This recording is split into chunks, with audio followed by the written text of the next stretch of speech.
Panibagong araw at panibagong chill moto camping na naman ang ating gagawin.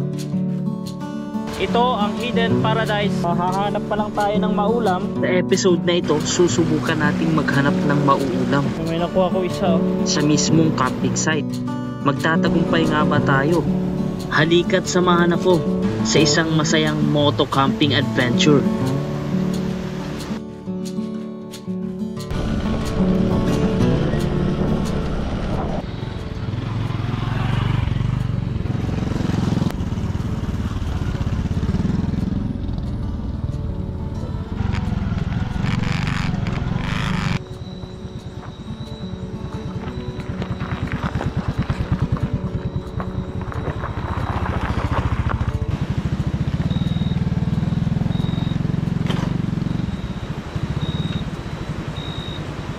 Good morning world.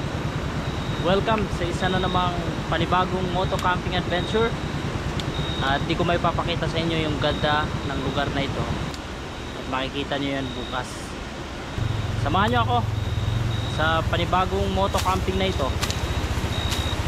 Bago tayo maglatag ng ating tent ay atin munang lilinisan itong area para mas lumawak dahil napakakitid nitong ating pwesto ngayon.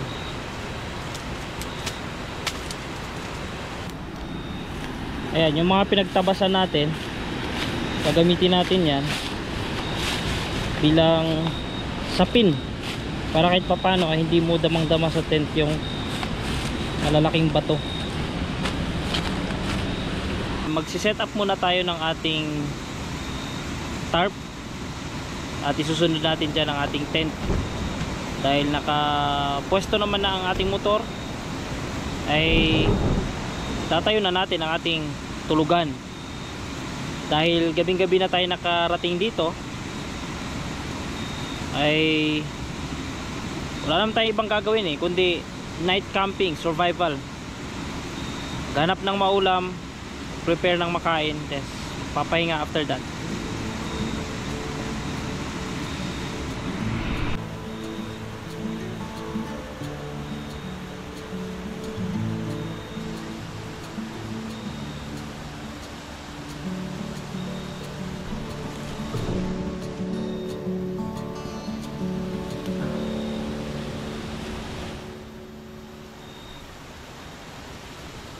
Ayan na, nakapag-set na tayo ng tent.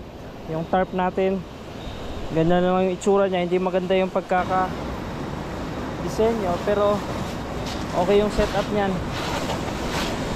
Kaya niyang mag-survive ng magdamag at di naman maulan. Samahan nyo ako na maghanap ng ulam. First time natin gagawin ito, na ang ating uulamin ay hahanapin natin dito sa ilog. Tingnan natin kung magtatagumpay tayo dahil mamaya pa tayo magsasaing. Magsiset up muna ako ngayon ng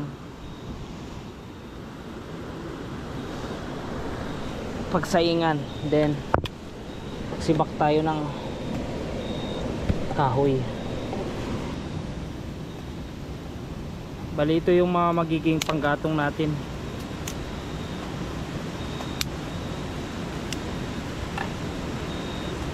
Maliliit lang muna.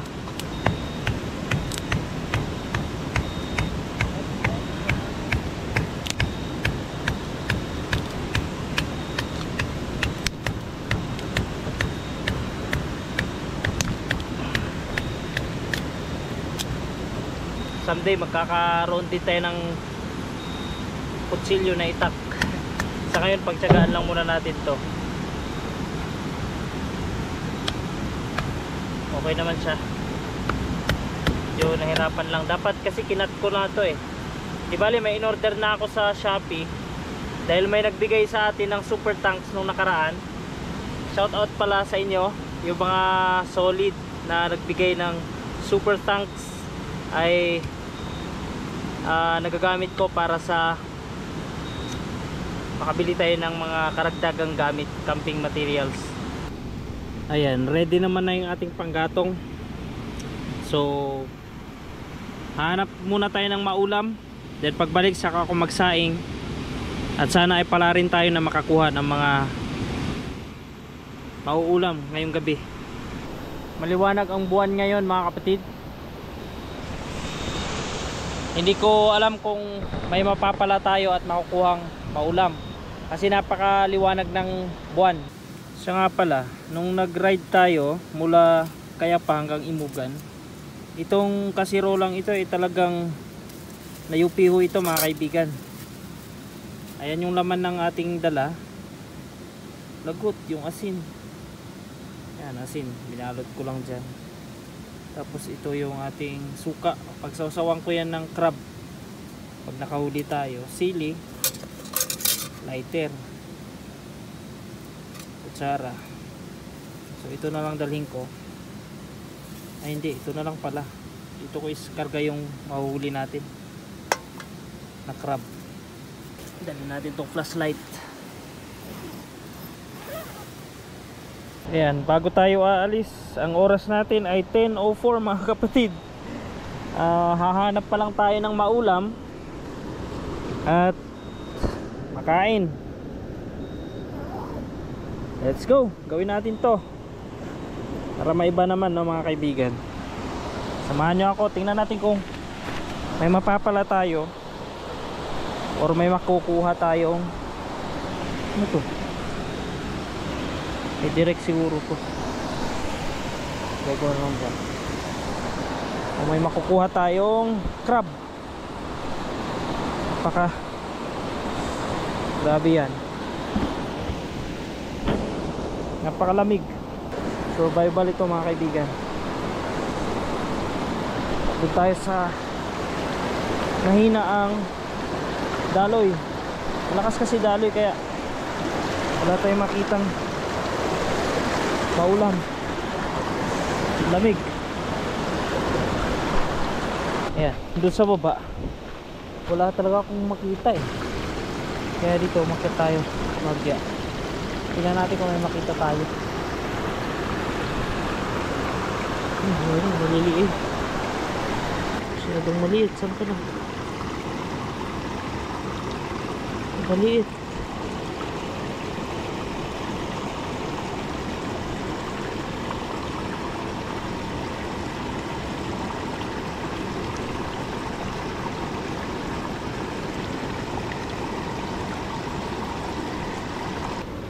May nakuha ko isa, oh.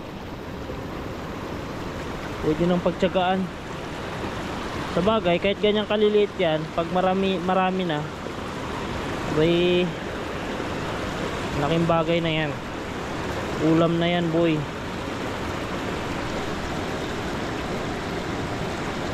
Tyaga lang. Dami din yan. Asan kayo yung mga malalaki, no? Kaya nagtatago yung mga malalaki.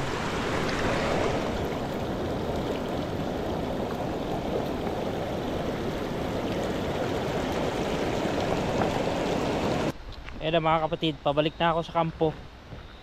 I tried my best maghanap pero wala tayong nakita. Isa lang yung nahuli natin, maliit pa. So problema natin ngayon ay ang maulam. Pero flexible naman tayo sa bagay na yan eh. Naka-ready naman ako. Naka 50 minutes tayo sa ilog. Wala tayong nakuha kundi yung maliit lang. Isa lang yung nakuha natin, yung maliit lang. Kaya magsaing na lang tayo. Then ulamin kung ano yung meron tayo dito. Wala talaga tayong makuhang talangka rito sa ilog na ito eh. Kasi malakas yung pressure ng tubig. Kaya better next camping kung mapadayo ulit tayo sa ilog. Yes, nakapagpasiga na tayo mga kaibigan.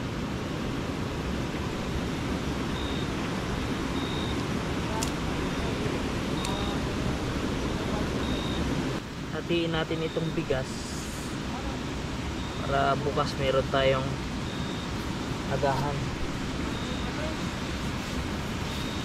Isa ko lang naman eh. Kanya-kanya kasi kami ni Direk dahil meron kaming kanya-kanyang kwento. Kaya kailangan namin na maghiwalay.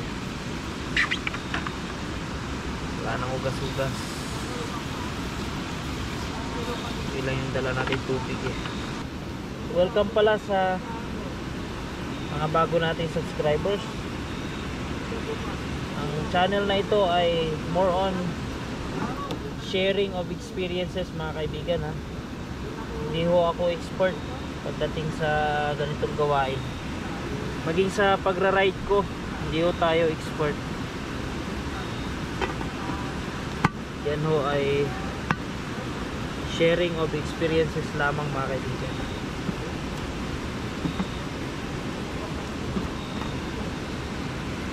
Ngayon, kung may matutunan kayo sa mga na-share namin ay maganda kung ganun. Pero ang goal po talaga niyan is to share our significant experiences sa pagmomoto camping, adventure riding, lahat sharing lang yan, because sharing is caring.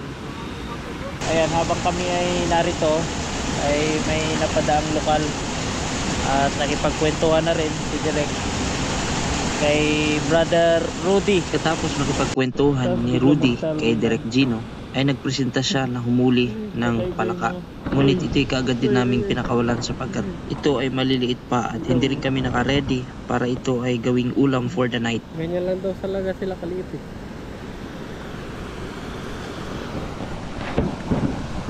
Ayan na mga kapatid, okay na yung nasaing natin. Alis na pala si Brother Rudy. Sige bro. Ayan yung lokal na nakakwentuhan namin dito, ang bait. At tinulungan pa kami na magkuha ng mga kahoy dyan. Pero ito, meron naman akong dalang kahoy, coco lumber. Goods na goods yan, nagamit ko. Ngayon naman ay mag-iihaw tayo ng hotdog. Dahil wala tayong huling talangka, kanina sana i-steam ko sana yung hotdog, kaso kasirola yung dala natin, mahina yung init. Pag kunting bukas mo lang ay evaporate na yung init. Inihaw na hotdog at saka inihaw na longganisa Alaminos. Ang bango ng usok, sarap. Longganisang gawa sa Alaminos yan at saka hotdog. Hindi umubra yung ating talangka eh. Yan yung goal natin, makakuha ng crab, pero hindi tayo pinagbigyan ng ilog dito sa ating campsite. Bukas yan ulit ang ulam natin, ihaw ulit para kahit pa paano raw pa rin. Ito, may dala tayong suka na natapon. Yun, timplahan ko na to, baka matapon pa nga eh. Lagyan na natin ng asin saka itong sili. Kamay na natin siling labuyo, pampagana ng kain. At syempre, bago tayo kumain ay mag-pray muna tayo. Nagpe-pray talaga ako bago kumain. Syempre, pasasalamat na rin sa Panginoon. Ginagawa naman natin yan eh. Kasi siya naman ang may bigay ng lahat. Doon sa nakaraang rides natin na napurnada na moto camping doon sa Kayapan, Nueva Vizcaya to Imugan, ay maraming nag-advise sa atin. Pinapakinggan ko naman lahat ng mga advices mga kaibigan.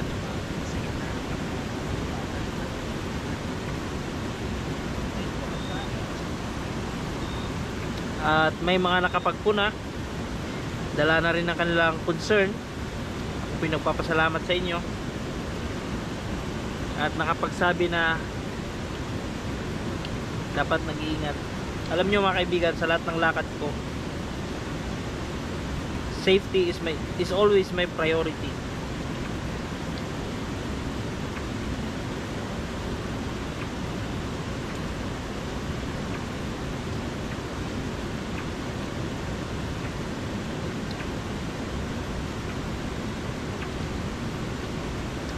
At dahil sa mga galaw ko, kilos ko, the way na umatake ako sa mga sitwasyon, ay parang hindi na ho ako mukhang nag-iingat. Pero sa tingin nyo lang po yun. Meron naman tayo kasing iba-ibang interpretation at iba't ibang expression of our own.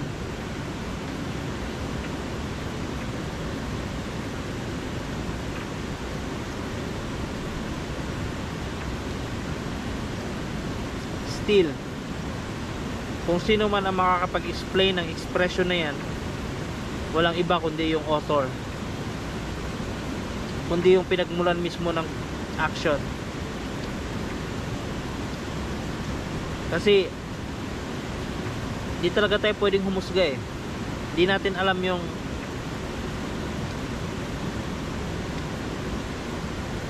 damdamin ng isang tao na pinagmulan ng isang bagay. Parang poetry lang yan. Di mo pwedeng sabihin na ito ang ibig sabihin ng tulang iyon. Di mo pwedeng sabihin na yung linya ng tula na yan ay ganito yung ibig sabihin. Kasi ang poetry is broad yan, napakalawak yan. Parang tao din yan, parang art ba. Maiintindihan mo lang ang kahulugan ng isang tula talaga kapag ito ay ipinaliwanag ng mismong author. Ganun din yung action natin. Maiintindihan mo lang isang bagay kapag ang explanation talaga ay nagmula sa isang taong gumawa nito. Pero sometimes hindi tayo naniniwala sa explanation nila kasi pinipilit natin yung alam natin. Wala tayong magagawa niyan. Ganun talaga tayo, tao tayo eh.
Tapos naman na tayong kumain. Ready na lahat. Okay na rin sa loob. Tayo ay matutulog at magpapahinga na mga kaibigan.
Good morning kapatid.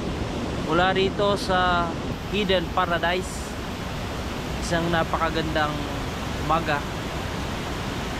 at masarap ang tulog natin kahit late na dahil sa ginawa nating paghahanap ng maulam kagabi, ngunit bigo tayo at nagluto pa tayo, set up. Umabot ako ng alauna hanggang matapos yung lahat-lahat at nakatulog ng maayos. Napakasarap kasi yung lamig ng area talagang ramdam mo. At ngayong umaga nagising tayo ng alas 6, aga pa naman. So prepare lang muna tayo para gawa tayo ng broad coffee again.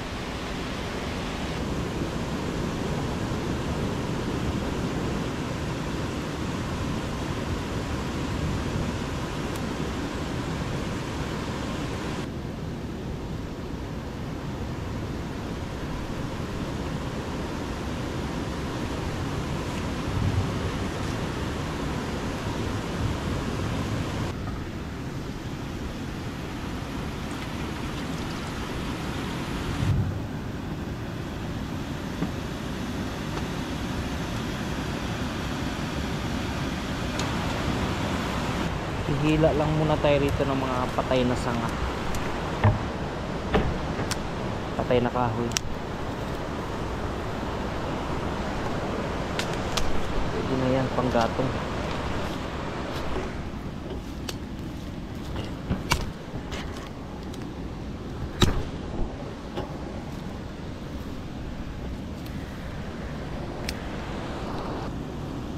Gagamit natin ito mamaya pag nag-ihaw tayo.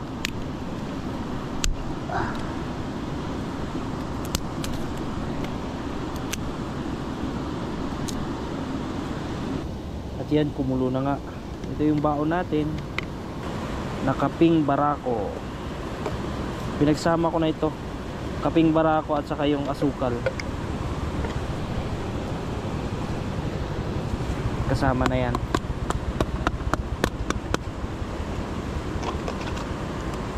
Yan o, kaping barako and asukal. Karga na natin. Wow, sayang, solid yan.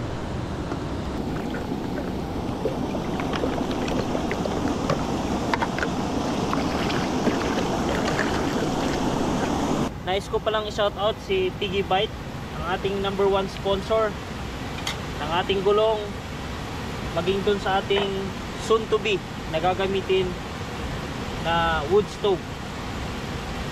Si Sir Gigabyte pala ay from Vancouver, Canada. Natrabaho siya din. Napaka mapagbigay na tao.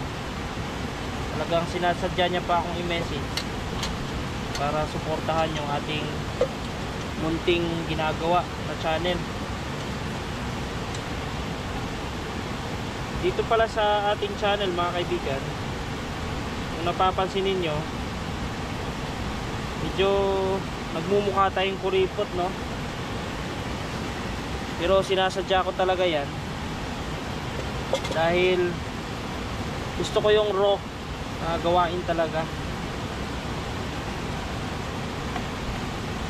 Gawa na tayo dun sa mga magastos na outing. Palagi naman tayo dyan eh. Siyempre kasama ang pamilya, mga katrabaho. Meron tayong kaunting bigas na naiwan. Ito yung sasaingin natin for breakfast. Goods na yan.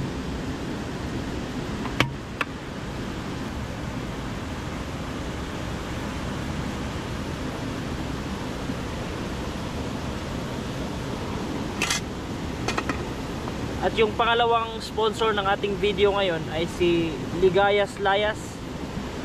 Nag-donate siya sa atin ng pandagdag, pambili ng camping gear.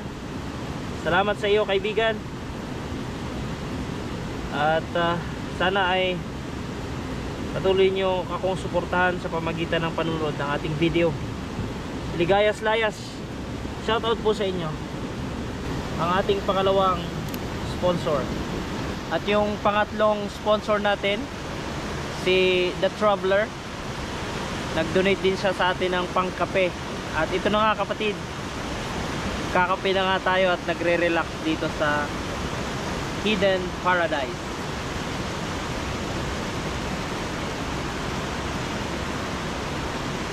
Thank you sa mga viewers natin na baguhan at sa mga bago rin nating subscribers. Thank you sa pag-enjoy ng ating video. Sana ay tuloy-tuloy ang inyong suporta sa ating maliit na channel. May natutunan ako kagabi dahil perfect yung ating pagkaluto at hindi sunog yung puwet. So malamang ganito rin ang mangyayari ngayon. Ang nangyari kasi nun, nakita kong tuyo na, hininaan ko na yung apoy, hindi na ako nagsiga. Hinayaan ko lang siyang ganyan, usok-usok lang, parang sa rice cooker. Kaya malamang perfect na naman yung magagawa nating luto dyan. Yan na, okay naman na yan. So ihawin na natin tong isang hotdog, pangagahan natin. Nasok ng mga langgam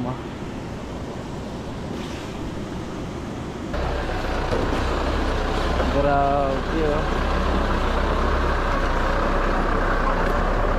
Wow, solid.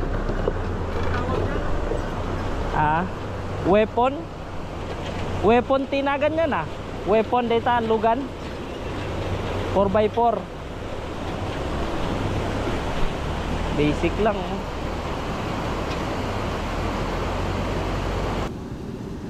Alright, luto na ang ating hotdog. Init.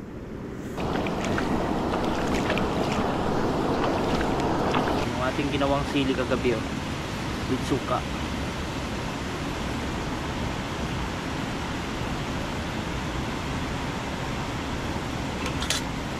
Wow.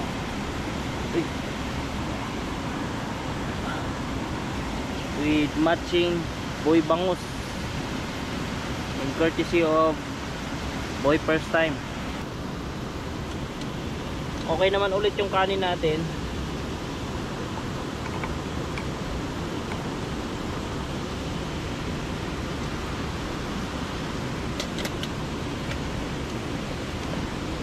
Ayan, hindi siya sunog, hindi maitim yung ating kaserola. Ayos, perfect na ang pagsasaing natin. Ganun na laging gagawin natin, lalo pag may wood stove na tayo.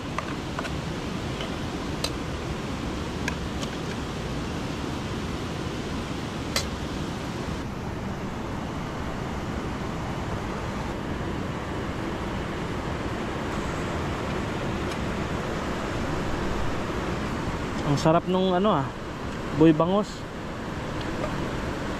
legit.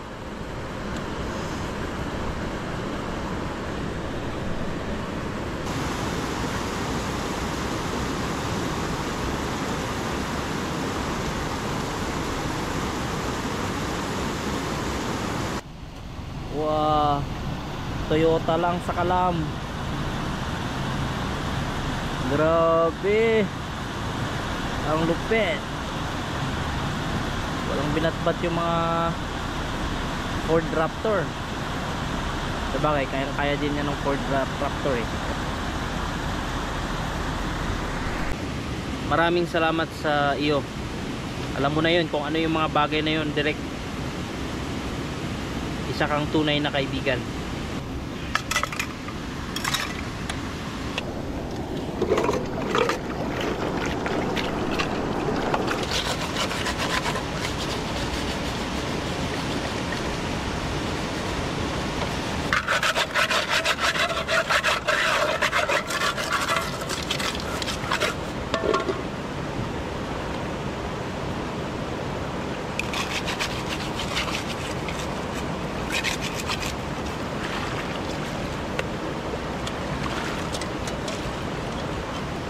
malinis na ulit.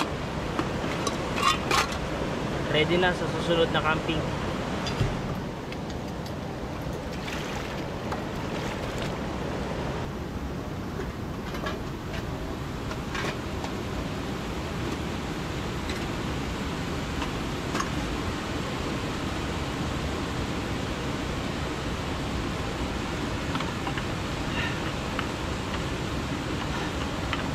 Salamat sa mga solid na nanonood hanggang sa part na ito ay naka-engage ka pa rin.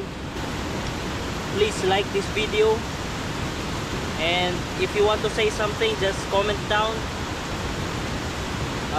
Open po tayo sa positive criticism, at sana po ay nag-enjoy ka. Hanggang sa dulo ay tapusin mo ang video na ito, kaibigan. At kung hindi ka pa nakasubscribe, please subscribe to my YouTube channel. Napakasimple lang, raw, wala man tayong mamahaling gamit, ay na-execute natin ng maayos ang ating moto camping. So siguro gradually magkakaroon din tayo ng mga gamit. Hindi naman tayo nagmamadali eh. Everything has its own process. That's why we don't need to be hurried, because everything will happen perfectly.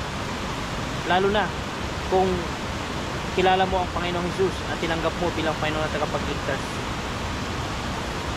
Perfect. Ano man ang nangyayari sa buhay natin, no? Ano man ang nangyayari, maging sa ating ginagawa, simple na relaxing, kahit hindi mamahalin ang iyong gamit, kahit mumurahin lang, at isa ako sa patunay niyan na kahit hindi tayo nagkakaroon ng mga magagandang gamit, ay na-execute natin, nagagawa natin na makapag-relax. At kung ikaw ay hindi mo nagagawa ang ganitong bagay, sana ay napasaya kita, sana ay nabigyan kita ng kaunting kaginhawaan sa pamamagitan ng panunood ng aking very very simple content na raw moto camping. At kilala ko kayo, yung mga nagpatuloy na sumusuporta sa akin mula pa nung umpisa, at hindi kayo bumibitaw, lalo na doon sa mga tao na ginamit ng Panginoon para mapaganda ang ating content, para makagamit tayo ng mga makabagong kagamitan. Salamat sa inyo, at patuloy po ako na gagawa ng ganitong content as long as kaya kong gawin.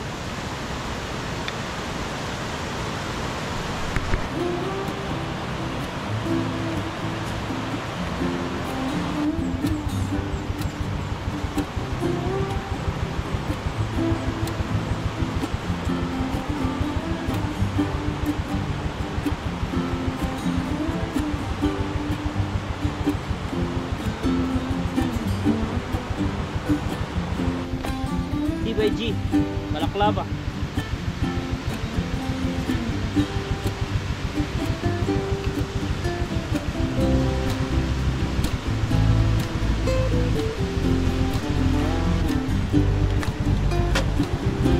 Salamat sa pagsama hanggang sa dulo. Mabuhay ka, kapatid.